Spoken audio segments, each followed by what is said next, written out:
on such a big map. Starting to the bottom left, we have his opponent. In blue, it is Liquid TaeJa. Ahead in the series with the 2-1. And starting to the bottom right, his teammate and opponent, it is the German Zerg player, Darjewinch, a.k.a. Liquid TLO. But as you pointed out, even if TLO loses this, and at this point, I honestly really feel like TaeJa is going to beat him. But even if he loses this, I think he's going to feel pretty good going into the other two matches here. He beat Hyun at Home Story Cup pretty recently, and Bishu, like, he's honestly just a better player than Bishu. So, and like he's lost to TaeJa a lot before. He kind of has to expect this to be a hard match. So going into the rest of the games, I think we can still have confidence in TLO to make it out, even if he does lose this. Yeah, well, we'll see, because, of course, on the other match, I do not really know what the current standing is in the game between Hyun and Bishu, but Hyun definitely being the huge favorite in that match. But yeah, we're getting a little bit ahead of ourselves. In this game, it looks like TaeJa is going to show us once more his Reaper opening, which actually surprised me a little bit. I would have expected him to go into Command Center first on a map like Whirlwind.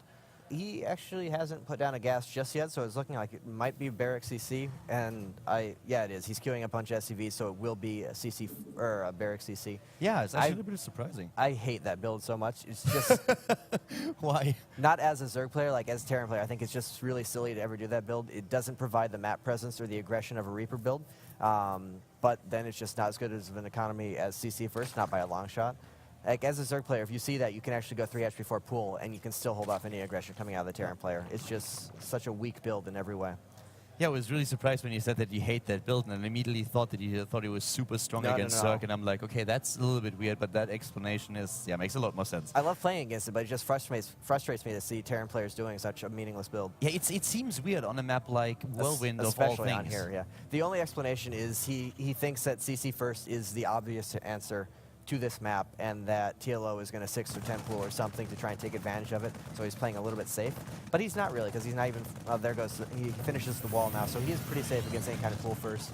We're forced to cancel on the CC anyway, so even then, I don't know. It doesn't make sense. I mean, Command Center first on the high ground is so safe against an early pool, especially on such a big map. So it seems to be a little bit odd, but well, TaeJa on the other hand, who are we to argue with him? I mean, at this point, he does seem to have a pretty good grasp of the whole StarCraft thing. Exactly, pretty decent. I have another result, by the way, not only out of Group A, but also Group B. In Group A, Bishu already lost to Hyun without taking a single map, so Hyun with a 3-0. And in Group B, we had Asan take out Harston with a 3-0, not dropping him up there either. So those are the first results of the day. Of course, sad to hear for Bishu, but Hyun was my favorite to win the tournament, so that makes me pretty happy. And Happy is currently 2-0 versus Protect. That was a good segue. Happy to Happy? Huh? Yeah. That's synergy. Completely unintended.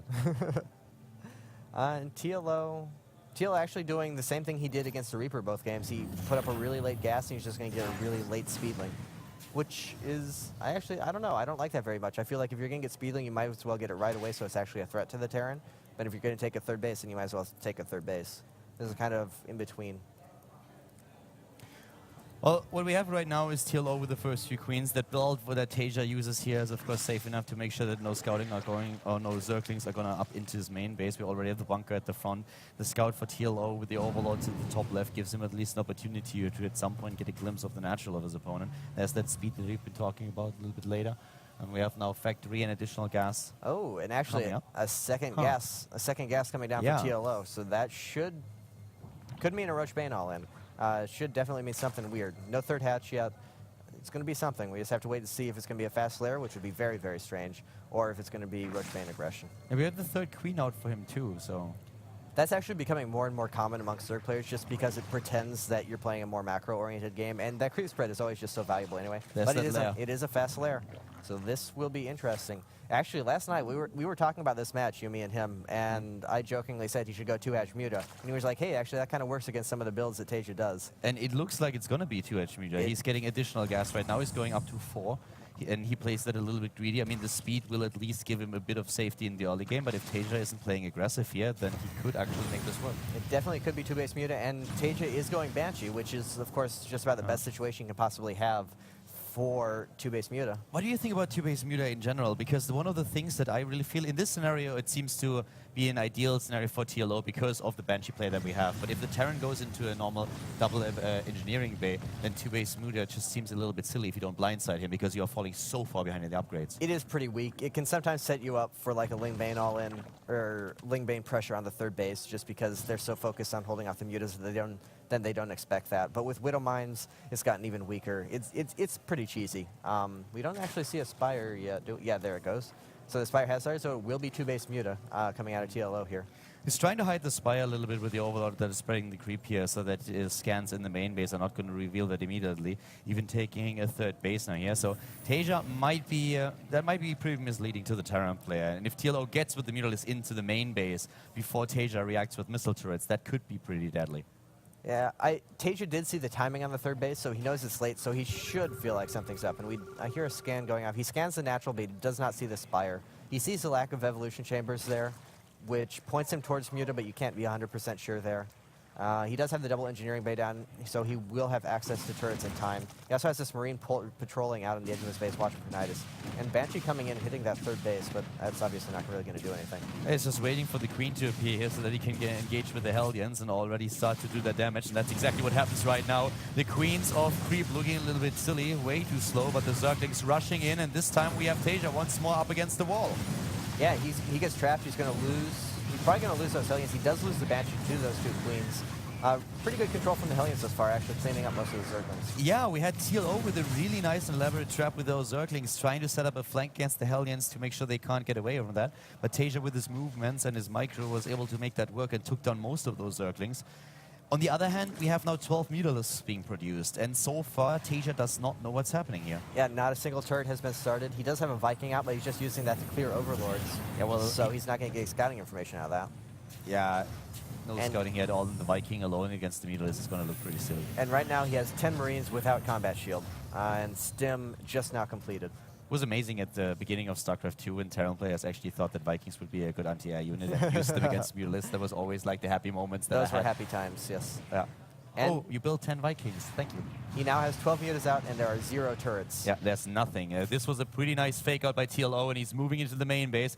And so many stims already being used to get those Marines back in time, and TLO is just taking them down one by one. He's even going to cancel the combat shield here. He definitely might. Those Marines are so low, he can actually engage that and kill them all. Oh. There's a little bit of a stutter, but yeah. He can just wait for the combat shield, for the stim to be done, and then move in and take them out. That's exactly what he... with those 2 medevacs out, he might be scared to engage now. I really feel like he could have gone in when they were all orange health, and he might have been able to clear that all out. The 1-1 is not done just yet, but a few additional seconds, and TLO will have a much harder time to engage against those bio forces. The missile turret at the natural is giving the Terran player at least a little bit of safety for now. But TLO gets away here, and he killed 10 Harvesters, taking down a few more over at the third base. But in general, TaeJa actually like holding pretty well here. And now, of course, that problem once again coming into play that you always have if you go into fast Mutalisk, that you are so behind in the upgrades. Yeah, the mutas are just... it is a pretty cheesy build. They are kind of weak. You really, really have to catch your opponent off guard. And there he even did, and it just wasn't enough. He did a decent bit of damage, but not nearly enough to pay for it. Look at the production tab that we have for TaeJa here. He just started the armory. Yeah, he did, so his upgrades are behind. Yeah. So that actually allows TLO to catch up in terms of that. But still, just economy-wise, production-wise, this is not as good as if you just open up with a macro Mutiling Bane opening. He has not done enough damage to really justify this. But I'm very surprised this is such a late armory for TaeJa here. I would have expected that a lot faster. He must have been really preoccupied with what was happening before. Yeah, he was definitely not prepared for this at all. His Marines were all the way out at the third base, 0 turrets, so he had to go into panic mode real quick, and it's pretty easy to forget something like that. You mean pressing T? Yeah, that's panic mode for Terran. That's definitely a very important thing to forget. A speed Baneling coming out for... Ooh, oh, that is going to be a good hit. Takes down one dead Muta. One of the Mutalisks. And look at those turrets that we have. That's actually a lot. 5 turrets so fast. Yeah, taking another one. He really wants to be super safe against the Mutalisk commitment. Yeah, and that's actually pretty smart from TaeJa. He knows that going 2-base Muta, that's a big economic commitment. If you can actually prevent those from doing any damage, you're going to be in good shape. Combat shield has now completed, so those Marines are much beefier now. Yeah, +2/+2 for both players already started with TLO a little bit later than for TaeJa, even with the late armory that we saw here. And of course now with the Overseer, we have the speed upgrade for the Overseers. It does not only enable those Overlords to fly a little bit faster, but also the Overseers. You always want to have one with your Mutalisk if you want to scout for a couple of Widow Mines. And with the numbers that he has, he's actually trying to take down those turrets and maybe a few of the add-ons. Yeah, he actually got the reactor on the starport, which is a pretty big deal. Of course, your medevac count is absolutely crucial in TVZ. So delaying that and also leaving that like an open window there. If he doesn't add any more turrets, he can just keep going back in and doing more damage. Taking down a couple of Widow Mines as well. So these Mutas are actually doing a good amount of damage now. Yeah, they're doing a really, really good job. And they're just circling this army. The turret there taking down another Mutalisk, if I'm not mistaken. But now the third base is suddenly a little bit exposed. And he is getting the maximum out of those Mutalisks for sure. He has to be careful not to get trapped though, because that many Mutas, that's a gigantic gas commitment. He can't just trade those for damage at this point. He needs those to stay alive to help him out in the main battles. He can't afford to just lose them. And he's kind of cornered now. Behind all of this, he's trying to take a fourth base, and he is going to be attacked there with another set of units that TaeJa is controlling at the right side of the map, so a cancel will be imminent. But the rest of the army is moving out, and as you already said, those Mutalisks for now can't do a whole lot because they're trapped to the left side of the map with all those Marines just cornering them. Really smart of TaeJa to go out and drop right now, because he knows exactly where those Mutas are. They're not going to be able to go out there and actually shut down the medevac. But a big attack coming in here now. Yeah, with the Banelings moving in immediately, the Widow Mines getting their shots off. The Mutalisks are flying in and trying to take down as many of the medevacs as possible. Have to be careful against the Marines, but with Banelings still on the ground, they have decent support here. And now the Mutalisks can start to work at those medevacs. That's, of course, the really expensive unit that you want to take down right from the start. TaeJa is falling in supply. He has a massive bank that he can't use right now, trying to hit those production cycles. But TLO, he's not stopping. He's breaking through the wall, walking into the natural and trying to put his reinforcements across the map, taking down even more add-ons, going to town at the natural and taking down even more of the harvesters. Killed already 15 SCVs, and he's not stopping. TaeJa is really trying to force this back, but it's not easy against such a huge composition that we have here for TLO. Yeah, and 2-2 actually just finished for TLO, so he's now even on upgrades. Those units got even stronger, and he's now in the production, and that's very, very few barracks for TaeJa. Yeah, I actually don't think he can get enough units out to push this back. Look at this bank that we have for him. He can't hit those production cycles. He's really forgot to build additional barracks, and that might be the point where TLO can break him. It's pretty even at this point, and we have TaeJa really fighting back, where TLO is now in his face. He's trying to force him back, but the problem really being that the ground support is gone, and the Mutalisk numbers are dwindling as well. So TaeJa with the hold here for now. I don't know where all the TLO's units are. He should have had constant circling streaming across the map in that situation. I'm not sure if he missed Larvin checks. He doesn't have too much mana on his queens. Yeah, he didn't have a macro hatchery. I guess that's the biggest problem, but really it feels like he just should have had a lot more units coming in there. The scan revealing the fourth base, and another macro hatch is being built by TLO now. But TaeJa, I mean, that hold was pretty incredible, especially given that he had a problem with his production there. So TLO trying to make that work and going for a second attack. We still have the same upgrades, that plus speed attack upgrade that we see on the production tab for the Terran players. Not done just yet, but still, here comes TaeJa once again. Yeah, and the problem with those Mutiling Baneling attacks, they're so powerful, but if they don't actually kill your opponent, Bio is very, very resilient. Yeah. It comes back into the game very easily. No Hive Tech, no 3-3 upgrades, no 4-base economy for TLO. Exactly. As good as that looked, it was essentially an all-in, and it didn't kill him off. Because the Hive Tech is not done. The infestation we just completed. 3-3 is miles away, and TLO now dropping in supply, and what looked like a possible win for the Zerg player is now looking like TLO is going to get stopped by TaeJa's next attack. The Terran player is moving on to creep, has Overlords that he can take down, might even supply block TLO here, but splits against the Banelings first now that the Zerg is moving out again, trying to make this happen. TaeJa forced back for now, but the reinforcements are already on their way. Yep, more and more units, and really good splits from TaeJa here. He's just been playing just absolutely mechanically perfect TVZ as we've come to expect from him, and it's really too much for TLO to handle after. Well, both his Muta opening didn't do a ton of damage. It kind of made up for itself a little bit later on, but just really not super successful. And then that Mutiling Baneling attack failing to kill him, that was kind of the final blow for TLO. The biggest problem here now for the Zerg player, of course, those upgrades that are bound to finish. +3 will be done in a second. We even the Zerglings trying to move in again together with the Banelings, taking a couple of really good hits, but it's just an endless stream of units that TaeJa is currently controlling down to the bottom right. He's taking another base behind all of this and is forcing TLO back, limiting the economy of the Zerg player once again to 3 bases, taking out that 4th that we have on camera right now.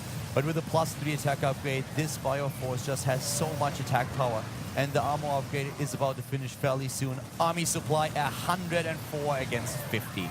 Yeah, we mentioned before, even on even supply, Noodling Bane just does not fight against 3-3 bio, and that's the game. GG, TaeJa loses game number 1 against his teammate against TLO, and then 3 games in a row.